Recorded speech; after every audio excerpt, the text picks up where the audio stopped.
We took it all. We brought them to our land. An endless night, ember hot and icy cold. The rage of the earth. We made this curse. Carved it in the blood on our backs. We did not see. We could not, but she did. And in the end... What will I become? Senua's Saga. Hellblade 2. Play it now with Game Pass. You're listening to Away with Words, the show about language and how we use it. I'm Grant Barrett. And I'm Martha Barnett. The editors of the Oxford English Dictionary just added some more words from Irish English, and some of them should be in your vocabulary, too, if you don't know them already. One of my favorites is segotia, S-E-G-O-T-I-A, segotia. And Grant, do you know what that word means? I do. I had included an entry for that in one of my books, the Official Dictionary of Unofficial English. Yeah. I didn't, of course, take it back as far as its full history, but yeah, it just means a friend. It's a term of endearment. Right. You're my old segotia. We don't know the etymology for sure. Some people have guessed that it comes from French meaning my dear child, or maybe Irish segotia, which means here you are. But nobody knows for sure. What else was in there? What other Irish words did they include? Well, my other new favorite word is kitug. That's C-I-O-T-O with an accent mark, G. C-I-O-T-O, accent mark, G. Kitug means somebody who's left-handed. And it used to be a little bit more negative, but now it's sort of ameliorated over the years. I think it means more like lefty. You know, my wife's a kitug, bless her. Well, you know, in my dictionaries, I have a ton of reference works here, as you can imagine. There have been a number of different collections of words for left-handed in Ireland, and one of my favorite ones is clabberclod. My goodness, clabberclod. That means left-handed? Left-handed, yeah. Clabberclod. I don't know that it's used anymore, but it was recorded. Well, we'll talk about another Irish word or two later in the show. We know we've got listeners all over the world. We know people speak a wide variety of Englishes. There's more than just one, and there always has been. And we'd love to hear about your variety of English, wherever you are and however you speak it. 877-929-9673. Words at waywardradio.org, or talk to us on Twitter at WAYWORD. Hello, you have a way with words. Hi, this is Lily. I live in Iowa City, Iowa. Hey, Lily, welcome to the show. What can we do for you? Well, the other day, it was a beautiful day out, and my roommate came home, and she was telling me how she spent her day. She went hiking with friends, and then she told me that she went out to lay in the hammocks. And I stopped her, and I was like, okay, wait, the what? She said, the hammocks. And I said, you mean the hammocks? And she was just like, yeah, those things. And I'd never heard anybody say hammock. And I told her about that, and she was like, I think we're saying the same thing. She's from eastern Iowa, here in Iowa, and I'm from northern Illinois, and they're similar regions, but I just thought maybe it's one of those regional things. But I asked around, and suddenly everybody's saying hammock. And I just thought, I've never heard this saying before, but there's two separate pronunciations of what I call a hammock. Hammock versus hammock. Well, one thing I'm hearing right away is that there's a difference in stress. Hammock tends to have a stress on the first syllable, where hammock tends to have a stress on the second syllable. It's actually really hard to say anything but hammock if you stress the first syllable. You know, it's interesting. If you check all major dictionaries, as a matter of fact, in both the U.S. and the U.K., you will find that the hammock pronunciation is the only one that they give. Oh, wow. Etymology is interesting on this word. I think it comes from a Taino word from the Caribbean. But etymology doesn't rule pronunciation. It's what people say. What I think is happening here is that the dictionaries have missed a chance to do more field work and find these other pronunciations of this word. When you Google pronunciations of this word and look for people talking about it, you'll find that people say they say it a lot of different ways. I think I counted 6 different ways that people say they say it. Now, whether or not they're accurate, I don't know. People tend to self-report their own pronunciations pretty poorly. Dictionaries, I think, may be behind. There might be a whole slew of people in the United States and perhaps other English-speaking countries who do say hammock. Although, Wow, that is really interesting. when I go to YouTube, and I've done this, I've sampled 100 different places where people say the word hammock, and I know that's a small sample size, but they all said hammock. All of them. That is so interesting. Yeah, I don't know that there are a lot of people who say hammock, but I could see how that last syllable might become a sight pronunciation, where if you never hear it, you pronounce it like you see it. I think that's going to be a new thing, and anytime I meet a new person, I'm going to ask them how they say it. Right. We hereby deputize you as an Away with Words field worker. Here is your badge. Here's your certificate. That's right. And your responsibilities are to record their pronunciation and their location. All right? I will. Thank you so much for your time, you guys. All right. Bye-bye. Thank Take you. care now. Bye-bye. Well, we love getting those field reports, so give us a call, 877-929-9673, or send them to us in email. The address is words@waywardradio.org. Hello, you have Away with Words. Hi, my name is Chris Freeman. I'm in Northampton, Massachusetts right now. I'm calling because I was at my parents' house a few weeks ago now with our new dog, and my mom is not a dog person. She loves a lot of people, but not dogs. And she was really worried about her new couch and rug and kind of anxiously protecting it from all kinds of hazards, like drinks and children, but mostly from my dog, Fergus. I said to her, how can you love this stuff more than somebody that I love so much? And she said, that's not somebody, that's something. And I firmly disagreed, and we had our, a little debate about it. And she ended up looking it up in the dictionary, and the dictionary definition said that it has to be a person, or it used the word, it says that it's any person. But I feel like that's too limited of a definition, and it makes, in calling whether it's an animal or anything, any living being, something, just feels not right. And so anyway, I'm calling because I'm wondering if there's a better word other than something to describe some, an animal or a pet or, somebody we love.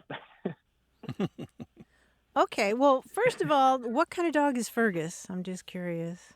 He's an Australian Shepherd. Oh, nice. He's a smart dog. Yeah, Chris, this is really fascinating. You raise a lot of fascinating questions here, because I know of no dictionary that defines the word somebody without specifying that it refers to a person or human being. But boy, do we really want to speak technically and strictly all the time? I mean, I guess you can argue that it's a mistake to anthropomorphize animals and give them qualities that we think are uniquely human. But I got to tell you, in our household, we have 4 cats, and my wife and I have both been known to slip up and say, you people need to stop scratching the furniture. Sometimes we don't think, and we say, you people.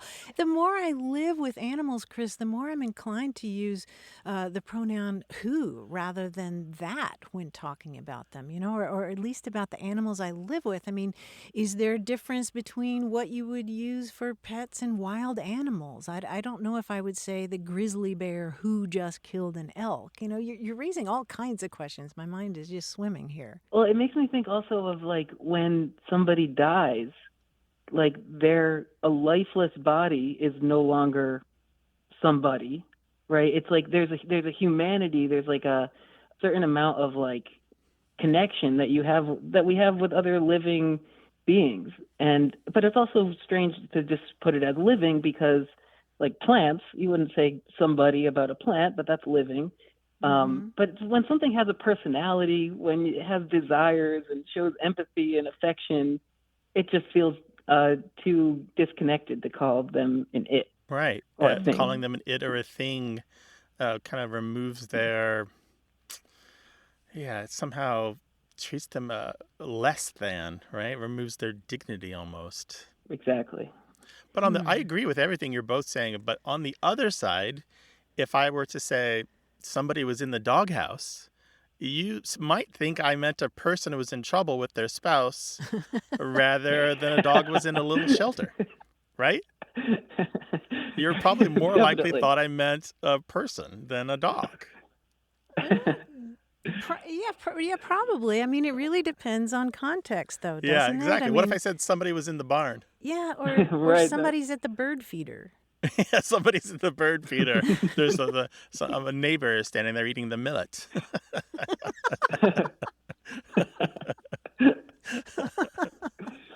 Yeah, but I'm with you. We talked to the cats too. It was like, all right, exactly like you, Martha. We're like, well, if somebody hadn't put their whiskers on my nose at 4 a.m., I might have gotten some sleep last night. Exactly.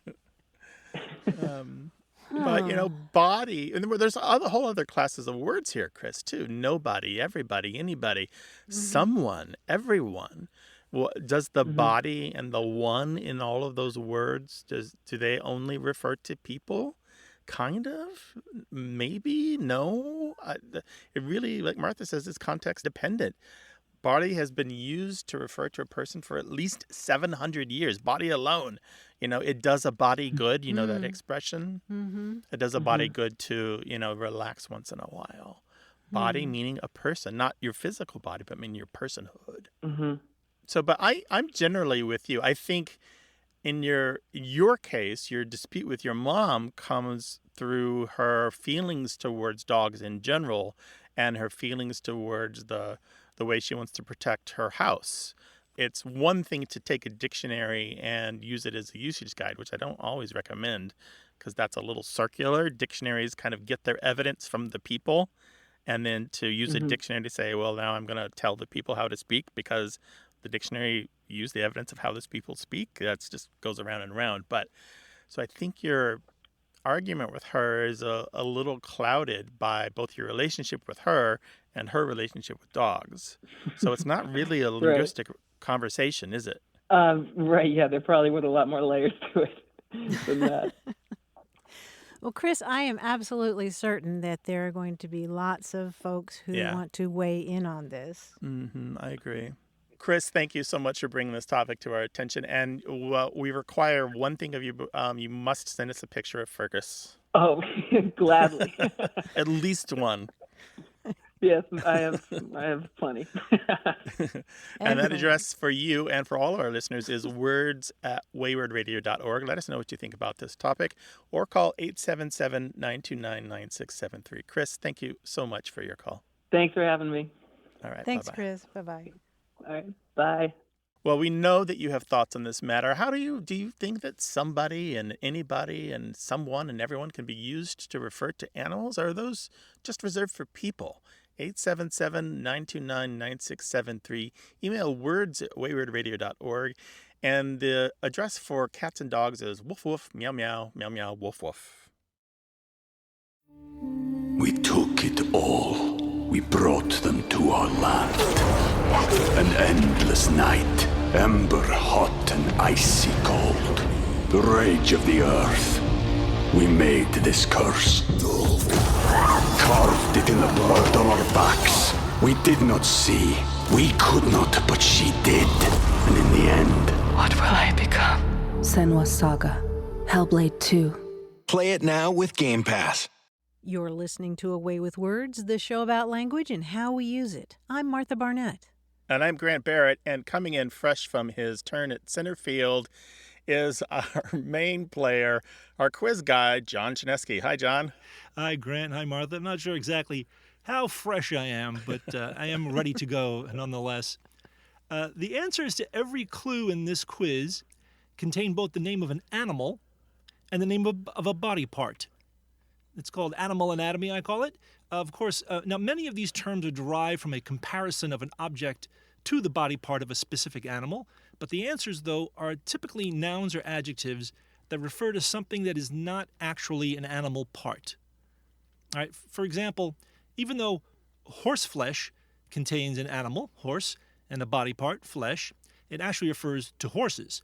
Now, dog leg, though, contains an animal, dog, and a body part leg, but it refers to a sharp bend in a road or route, right? Right. Right. Got it? Good, you understand. Now, here are your clues. Here's the first one. A high, close-fitting turnover collar used especially for sweaters. Butterfly collar?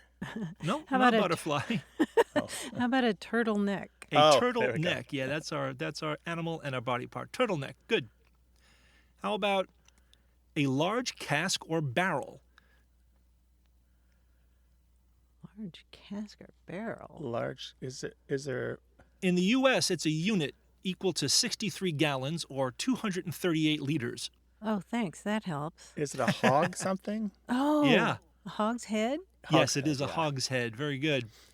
This is used to describe a sofa or other piece of furniture with a rising section between two lower sections. Boa constrictor that swallowed it. No, how about camelback? Camelback, indeed, yes. I'm trying to do a question like that without using the word hump, and there, I've done it. Now, this is an informal term for a diploma. Sheepskin. Sheepskin, yes, sheepskin. Now, this word describes a pattern and also a type of cloth with that pattern. It's also called broken twill weave. Or houndstooth. No, it's not houndstooth, it's the other one. How Oh, about herringbone? It is herringbone, yes. Broken twill weave is herringbone. It resembles sort of stair steps or a W shape. Now, this adjective is used to describe a lens that produces strong visual distortion to create a wide hemispherical or panoramic image. fisheye. Fisheye, yes. And finally, we try not to throw insults around here, and this adjective seems an insult to lapines. Harebrained. Harebrained, exactly. And speaking of brains, the body part we're working with today, you guys are using yours perfectly. Nice job. All right. Well, I think the seventh inning stretch is over, and they're calling you back out to the field, John. Got to get back out there. Just a squirt of Gatorade, and I'm back out in the field. See you guys later. It's supposed to go in your mouth, not your hair, but Oh, okay. whoops. Not till after the game. Thanks, John. We'll talk to you next week. Talk to you then. And we'd love to talk with you about any aspect of language whatsoever. So give us a call, 877-929-9673, or send your questions and stories about words to words@waywardradio.org. Hello, you have a way with words. Oh, thank you, Martha. This is Dan. I'm calling from Ballackinwood, Pennsylvania. Hi, Dan. Welcome to the show. What can we do for you? A question about spelling. When I was back in school, we would have spelling tests, and for each word on the test, there would be one answer that would be graded correctly. And of course, I've observed words spelled differently in Britain, and words in the U.S. might change their spelling, like donut got a simplified spelling to fit on signs. But when you look at older works, you see different spellings, and not just that it's different, like when you're reading Shakespeare and you might have words spelled differently, but sometimes in the same document you would see multiple spellings, like Pennsylvania is spelled two different ways in the U.S. Constitution. So I was wondering whether at an earlier time, perhaps before the printing press, whether the concept of a correct spelling didn't exist, that as long as people could sound out the words, that was considered acceptable. All right. So that's a really big question. So your question in a nutshell is if I can rephrase it a little bit, is like, before the printing press, what was the standard for spelling, or was there one? And the answer was no, there wasn't one. Not really, but there were some times when spelling in English became a little more standardized. And there are just these kind of touch points where things happened in history where spelling got a little clearer kind of through accidents of history. For example, if we go to the very earliest period of English, when English kind of first became something we could call English, the runic alphabet was replaced by the Roman one. And so the people who were literate, the scribes had to do a sound-for-sound match of the Roman letters to the runic one. And so they standardized a little bit in that regard. But they had to introduce 3 runes into the Roman alphabet to represent some sounds that were in Old English that weren't in the Roman language, in Latin. And those were the thorn, the eth, and the yoke. It's spelled Y-O-G-H. So that's one kind of real basic standardization that happened. Another one might be when we're talking about the Norman conquest of 1066. If you remember, this introduced a huge number of changes in English. I don't know what your field is, but there's a ton of French influence in English. And this all came about because of the Norman French influence on English. Even our spelling and the way we spell often reflects French spelling norms rather than Anglo-Saxon, Celtic, or Roman ones. So that itself is a kind of standardization to these French rules or these French norms. Does that make any sense? Yeah, and there's usually a little twist to it because I lived in France for a few years, and words that have a circumflex end up getting an extra S, like forêt becomes forest. That's and right. You wouldn't necessarily see the connection until you see them spelt out. That's right. And you made a really good point because forest became standardized with that spelling in Old French, in English. Later, French became standardized with a newer spelling, but we kept the older spelling of the Old French word. So English, if we can say standardized, let me put that in like suspicious quote marks, earlier than French did. So French is a little more regular in some regard. So at the time of the Norman conquest, they didn't have the A and the E circumflex? No, it was after that, I believe, in my understanding. So another time of standardization was when London became the seat of power in England. And so all of this governmental power and this religious power kind of moved in that direction. So the accent and dialect spoken in that part of the country became the preferred one. And therefore, if you were a scribe, you are writing down the way that people in power speak there, and that becomes the preferred spelling. And those become the preferred words for the language. And so all these other dialects then become unimportant or not prestigious and become considered regional. And the same thing happened with the universities. Oxford and Cambridge became important centers of learning in the 1300s. And education, as we know, is a great standardizer. And so they educated the leaders and the teachers of the future, and they set the linguistic and spelling examples that others would follow. So all of these things are kind of, again, before the printing press really came about, are these kind of brief moments of standardization. None of them perfect and none of them complete and none of them permanent, but each one of them making their small impression upon the language to kind of bring this chaos and madness of English spelling making it a little more regular. Although, as you know, there was never any one English, and there was never any one spelling of English. At no point in the history of English has it been written just one way. And there were also all these attempts here and there to simplify spelling or just impose a standardized spelling, and usually they didn't work. And I would say that the two last things, Dan, worth remembering, and you probably are already ahead of me here in your thinking on this. The two things that had the most impact on standardization, and again, those are in suspicious quotes, are the King James Bible of 1611 and the rise of dictionaries. And so these are after the printing press. Just the constant presence of these in so many homes and schools meant that they were the resources that people were reading and turning to when they wanted to decide how to spell a word. If you want 2 books, I can recommend 2 to you if you're interested. Mm-hmm. Oh, yeah. There's one that's, I would call this a popular book on spelling. It's by David Wolman, W-O-L-M-A-N. It's called Writing the Mother Tongue from Old English to Email, The Tangled Story of English Spelling. And writing is spelled R-I-G-H-T-I-N-G, Writing the Mother Tongue. And this other one is more academic, but I still recommend it if you're up for just a little something a little more chewy. The History of English Spelling, and it's by Christopher Upward and George Davidson. They both complement each other very well in terms of their scope and their readability. So, Dan, in other words, you've raised a vast question that we could talk about for hours and hours and hours. But try those two books, all right? And we'll link to them on the website. Thank you so much for your call and letting me just barely dip my toe into a giant subject. Oh, well, thanks so much. I really enjoyed this. Call us again sometime, all right? All right, take care. Bye-bye, you too. Bye, Dan. You know, I'm thinking another reader-friendly book that includes a lot of this is Erica Okrent's book, Highly Irregular, about the history of English. It's very, very accessible and addresses a lot of these spelling issues.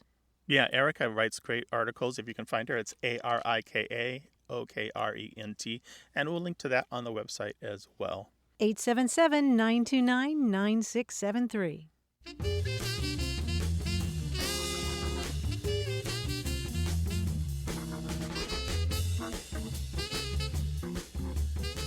Here's another word recently introduced into the Oxford English Dictionary that probably comes from Irish.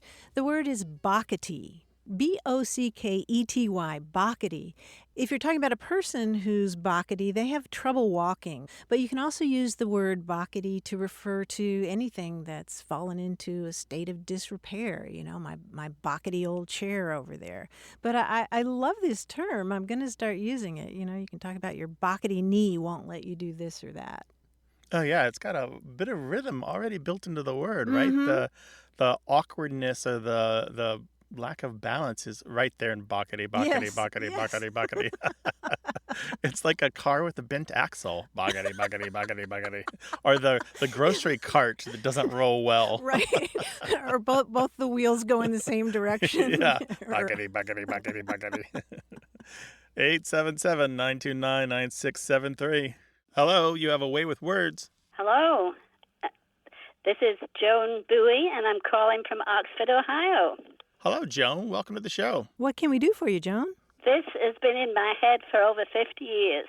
I was born and raised in the UK, came to the US in 1967, and my husband at the time went to Tulane in New Orleans for his master's degree. And I got a job at Tulane Medical School in the orthopedic department, answering the phones and whatever. All of the teaching staff, faculty, the doctors had private practices, and I would book appointments for them.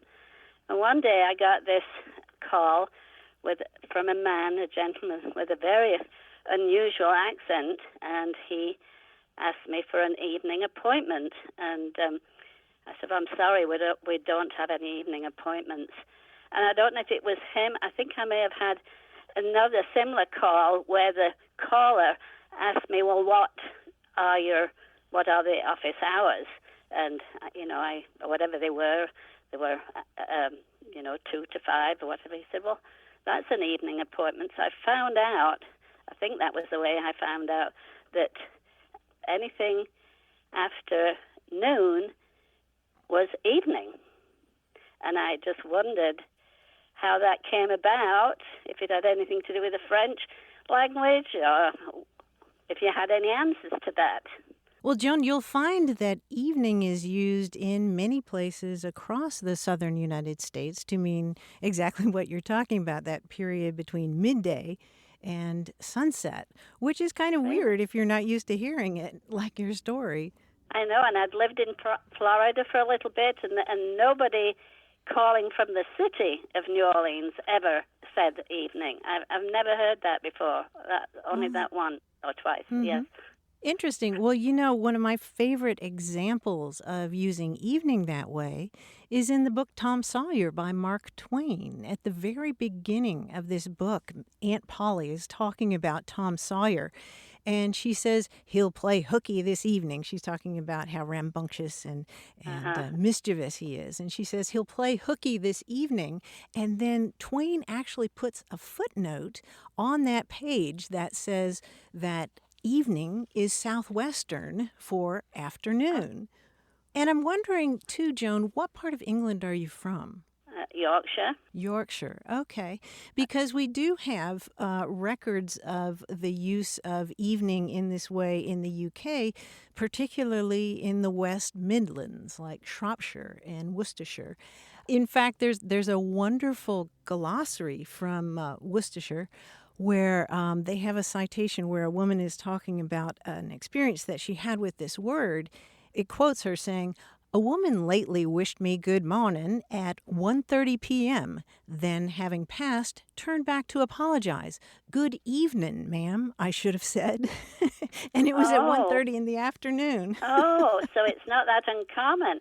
And do you think it's still relevant? Do you still think that's in use now? Grant, what do you think about that? I'm not sure that it's as common. No, I think in the UK, usage has faded. It would be incredibly rare. I think in the United States, it's still around, but especially among the older folks. I mean, folklore and languages were collected in the 1950s and 60s in places like North Carolina and Kentucky.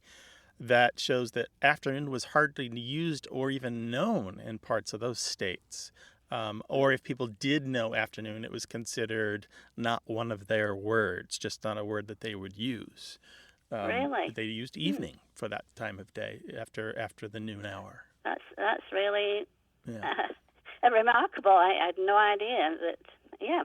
Well, you've answered my question. I just didn't know if it was anything with them being Cajun and the French language, and I didn't. No, it's know. English going back to the 1500s. Okay. Many hundreds of years of history. Yeah. Thank you for answering my question. Sure, Joan. Thanks for sharing that story. Well, you're welcome. All right. Take care now. Thank you. Goodbye. Bye-bye. Bye-bye. So you moved to a new place, and you sound different than everyone around you. How are you dealing with that? What's different about your language versus theirs? Let us know. 877-929-9673. Email words@waywardradio.org or talk to us on Twitter at WAYWORD.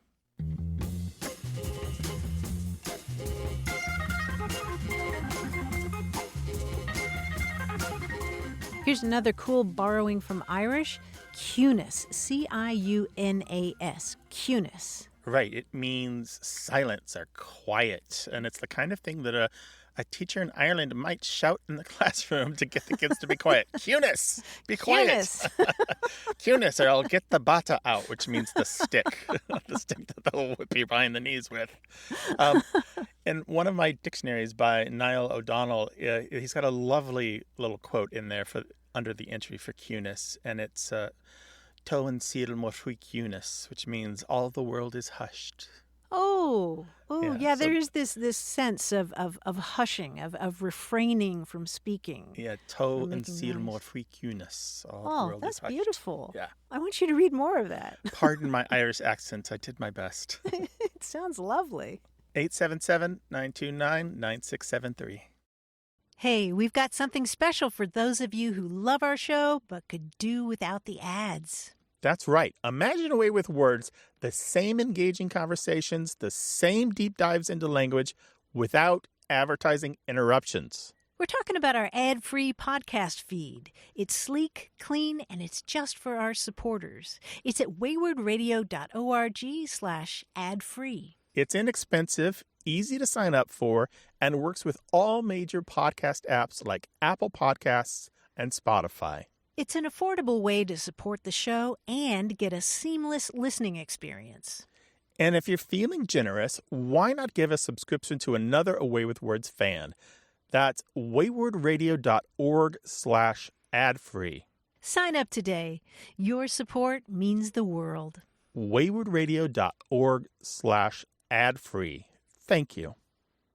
You're listening to Away with Words, the show about language and how we use it. I'm Grant Barrett. And I'm Martha Barnett. There's a new play that I'm aching to see. It's called English, and it's by Sanaz Tusi. She's an Iranian-American playwright. She's the daughter of immigrants who settled in California.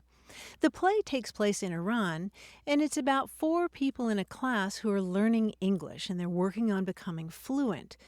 And the play sounds like this brilliant depiction of the frustrations and the rewards and the funny mistakes you make when you're trying to learn another language as an adult, and also how it means that when you're trying to learn a language as an adult, you're trying on a whole new identity. And reviewing the play in the New Yorker magazine, Alexandra Schwartz describes the process this way.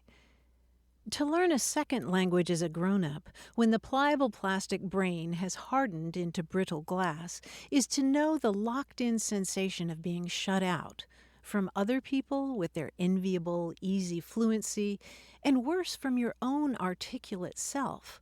We are as much made of words as we are of flesh and blood.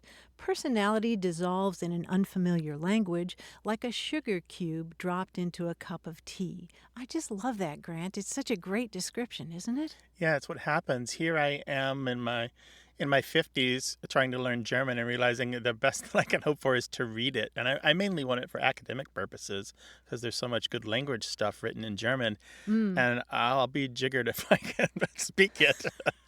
I'm just going to settle for reading it because it's a fragile glassworks in there, and I don't know if I can add much more to it. I will tell you that I do miss being in my teens and 20s when I was an avid shortwave listener, listening to shortwave radio, and I would listen to Spanish radio from around the world. And I swear it's the only reason that learning Spanish now works for me is because in there somewhere is a residue from when my brain was pliable plastic, and it's kind of coming back to me. And don't you find when you speak Spanish now that you do try on a different personality? I know I'm far more expressive when I speak in Spanish than I do, English. but it's confusing. I'm looking forward to hearing more about that play and seeing it myself. There's a great deal of empathy that I have for people who make that journey, and they don't just abandon their family and their history and their ties to the old place, but they abandon themselves. They abandon who they were and become someone new in the new place with the new language. Well, if you ever get a chance to see this play, it's called English by Sanaz Tusi. I'm going to be there. Me too. We'd love to hear about what you're reading, what you're seeing on stage, what you're listening to in your ears. We're about language, all aspects of it. Tell us more. 877-929-9673. Email us your stories, your ideas, your questions. words@waywardradio.org. Or shoot the breeze on Twitter at WAYWORD. Hello, you have a way with words. Hi, my name's Christy, and I'm calling from Philadelphia. Hey, Christy, welcome. Hi, Christy. Thank you. I was hoping that you all might be able to settle an ongoing debate I've been having with my boyfriend. The stakes are low. I maybe have a long-term plan of just low-key playing this episode in a space that we're sharing so that the debate can be settled without actually instigating a conversation about it. So we'll see. Like in a locked car. That's the most passive-aggressive thing I've ever heard. I know, but it's not even so much passive-aggressive as it is like it's a long-term discussion that's been unsettled or has remained unsettled in very unsatisfactory ways. So maybe more like while we're having coffee, something a little more gentle than a locked car. So you've got a debate with your boyfriend. There's not much on the line here, but what are you going to do if it doesn't go your way? Oh, I will just be pitiful, I guess. Okay. All right, let's hear it. What's the debate? So we are both subscribers to The New Yorker, and we read it every week. I'm a little behind since I'm a teacher. And we've had this ongoing discussion about what you call the proper name of the magazine. So he has made this argument, and I do suspect that there is a little bit here about me being an English teacher and him wanting to be right and giving me a hard time. But he likes to argue that we should maintain the integrity of the full title, The New Yorker, in all circumstances. So did your copy of the New Yorker arrive? And it makes me crazy. Because I can't imagine it's right. And in my brain, I automatically move into MLA format. So I see it typed out on the page where you would merge the New Yorker altogether based on the context of the sentence. There would be no need for the double the. So can you help us out? What does he say again? Say it. Has your copy of the New Yorker arrived yet? So he's saying the New Yorker. Because, and his argument is that the proper name of the magazine itself has the article the. So Right, it a must capital remain the. intact. Right. THE. I would just say one the, right? Right. Has your Mhm. copy of the New Yorker arrived yet? And that sounds natural. Mm-hmm. So we're talking about spoken language versus written. I think we're talking about it in a both and kind of way. What evidence have you brought to bear on your side, or has he brought to bear on his side? Just opinions? Yeah, no one has really brought great evidence to the table, more just stubborn beliefs. Okay. I've got some evidence for you, Okay. and you're not going to like it. No! Well, let's hear it. All right. Carolyn Corman has been a contributor to The New Yorker since 2012. That, Christy, is from The New Yorker itself, from the staff page of Ms. Corman. So that's the style, apparently, of The New Yorker. Carolyn Corman has been a contributor to The New Yorker since 2012. And here's another one for you. Here she is featured in this week's edition of The New Yorker magazine's poetry podcast. And that one's from the Away with Words newsletter. No!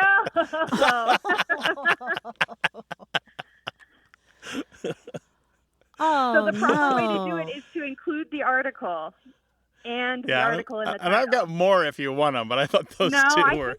think that's sufficient.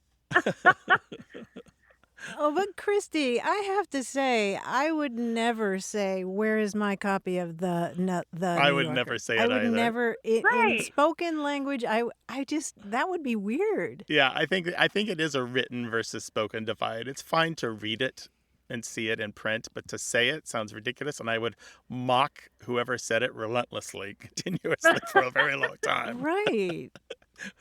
So it sounds like a situation where we're both right. I think the strategy of mocking him relentlessly should continue into and through marriage, should that happen. Okay, noted. And I think you should get like mocking T-shirts with it in quotes. Yeah, just like really commit, go really hard. Oh yeah, Yes. full hard, like a trophy with it engraved. Perfect. I like all of these suggestions. But yeah, I think it really is a written spoken divide. Spoken, it sounds ridiculous. It sounds unnatural. Right. And the spoken language is so much more fluid and doesn't have to be rule bound in the way that written language is far stricter.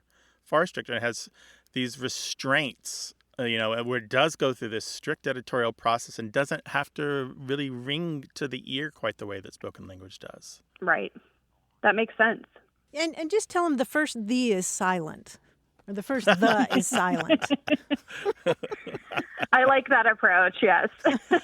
All right, Christy, now your job is to video his response or have him send his tirade directly to us or CC Tweet CC it. to us. Will do. I'll All keep right. you posted. Yes, please. Take care of yourself, all right? Perfect. Thank you so much. All right, bye-bye. Bye.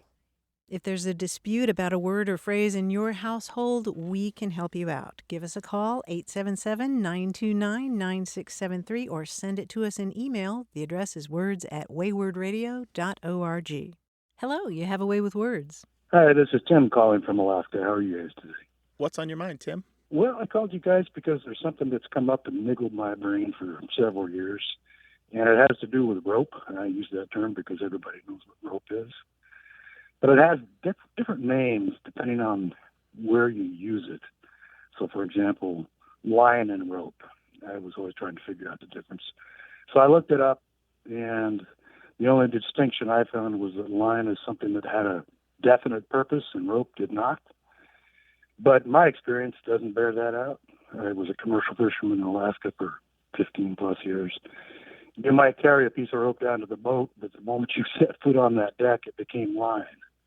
If you called it rope, then you clearly hadn't spent much time on the water. My wife ran sled dogs pretty seriously up here for quite a while, and she taught me how to do that. I noticed the same thing in that occupation or in that activity. Gang line, tug line, neck line, that kind of thing. But as a young man working on a ranch in eastern Washington, you didn't line a cow or a calf, you roped it. And the rope hanging from your saddle had a very definite purpose. So that distinction didn't bear out. And I've one of those things you can lay awake at night and you can't sleep and say, what's going on here? So hopefully you can help me out. A fellow word nerd. Oh, yeah. I don't know that we're going to get to the bottom of this, Tim, but I love that you've got these disparate experiences, working on a ranch, sled dogging, and working as a fisherman. And all three of these you bring to bear on the subject of rope versus line.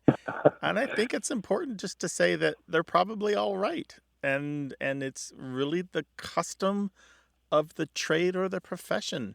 It's really whatever the people agree, that's the word you need to use. Otherwise, you're going to be seen as an outsider. I mean, we all know how easy it is on a ship to be seen as a landlubber, right? Absolutely.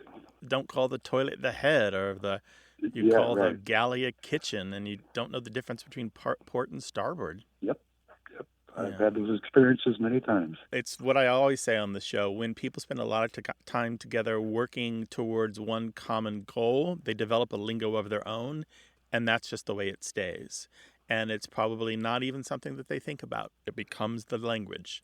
And then they teach that language to others, and that's how it passes from person to person. So that's why rope is line in seafaring. And that's just the way it is. I hate to say that because we'd love for there to be a wonderful story or a reason, but sometimes there isn't. Although sometimes, particularly with boats, there's a little bit of avoidance of classism or elitism there. There's a line in Richard Maine's book, The Language of Sailing, where he talks about the basics of referring to seacraft. And he talks about ship versus boat, and how landlubbers will often call things boats that people who know the sea would never call a boat. They would call it a ship. Right. And then he says yacht owners will self-deprecatingly refer to their own crafts as boats, but they will call somebody else's vessel a yacht. But they would never refer to their own as my yacht, because they would never be respected. You know, that's no self-respecting person would say my yacht this and my yacht that, because that would be snobby. Well, that condescension is something I've seen on boats. If you use the wrong term, people look askance. Well, I will say, as you said, that's a little bit dissatisfying, but at least I know now. I appreciate that, and you guys take care. All right, take care. Bye-bye. All right. Thanks, Tim. You bet. Bye-bye. 877-929-9673. Hello, you have a way with words. Hi, this is Bill Schmalfeld calling from Myrtle Beach, South Carolina. How you doing today? All right. How about you? Wanted to get some information from you guys. Although I'm living in South Carolina now, I'm originally a Midwesterner. And my late wife was a South Milwaukee girl. And I'm sure I don't have to tell you guys what a rich place southern Wisconsin is as far as regional dialects and colloquialisms and that sort of thing. We were having a discussion, and apparently she disagreed with what I was saying. And she said, Bill, you're talking like a sausage. And I said, I'm talking like a what? She said, you're talking like a sausage. I had to state the obvious here. Well, sausages can't talk. And she said, right. And you're making as much sense as a sausage would if it could talk. I decided that was the point to just kind of let it go. But after that, anytime somebody wasn't making sense on TV or a politician, that guy is such a sausage. So I'm wondering, is she the only person in the world who spoke like that? Or have you guys heard that before? Or am I still talking like a sausage? Bill, this is so interesting that that you bring this up, and that she was from Milwaukee. The south side of Milwaukee. South side of Milwaukee. Very important. Right. Because my first guess when I first heard this expression was that this has to be of German origin, because Germans love to talk about Wurst, sausage. Mm-hmm. But I can't find a German expression that directly correlates with that. If you're talking nonsense in German, you're talking a lot of cheese, Käse reden. Uh-huh. And then there's a Dutch saying that roughly translates as he talks like a sausage without the fat. So, so I don't know if there's any Dutch in your family, but I think that that she had the right idea. That it's that the English version simply reflects the fact that it's absurd to think that a sausage could talk, and maybe also that a sausage is stuffed full of all kinds of things. Nonsense. I'm looking at a newspaper article from 1907 in the Mount Sterling Advocate from Kentucky. And somebody says, it is now considered highly improper to say he talks like a sausage. The proper expression is, he orates in a manner similar to that which would be adopted by a Wienerwurst were it gifted with the faculty of speech. I think that's kind of where she was going with that, though. But we know it's older than that, Bill, just so you know. Yeah. Yeah, it is older than that. And some people play with the expression by saying, here's another example from 1907. I must close, but my talk is like a sausage. It is good wherever you cut it off. So that's one way to end a speech. So, Bill, I think we might conclude that your wife was right. Mm-hmm. I had to call a nationally syndicated radio show to get that. Thanks, guys. All right. Take care, Bill. Keep talking like a You sausage. bet. It's working out for you. I love your show. You guys just roll on and do what you do. All right. Bye-bye. Thanks, Bye-bye. Bill. Bye-bye. Be well. 877-929-9673 is our toll-free 24/7 line in the U.S. and Canada. You can also email us words@waywardradio.org or try us on Twitter @WAYWORD. Our team includes senior producer Stephanie Levine, engineer and editor Tim Felton, production assistant Rachel Elizabeth Weisler, and quiz guy John Chinesky. We'd love to hear from you, no matter where you are in the world. Go to waywardradio.org/contact. Subscribe to the podcast, hear hundreds of past episodes, and get the newsletter at waywardradio.org. Whenever you have a language story or question, our toll-free line is open in the U.S. and Canada, 1-877-929-9673. Or send your thoughts to words@waywardradio.org. A Way with Words is an independent production of Wayward Inc., a nonprofit supported by listeners and organizations who are changing the way the world talks about language. Special thanks to Michael Breslauer, Josh Eccles, Claire Grotting, Bruce Rogo, Rick Seidenworm, and Betty Willis. Thanks for listening. I'm Martha Barnett. And I'm Grant Barrett. Until next time, goodbye. Bye.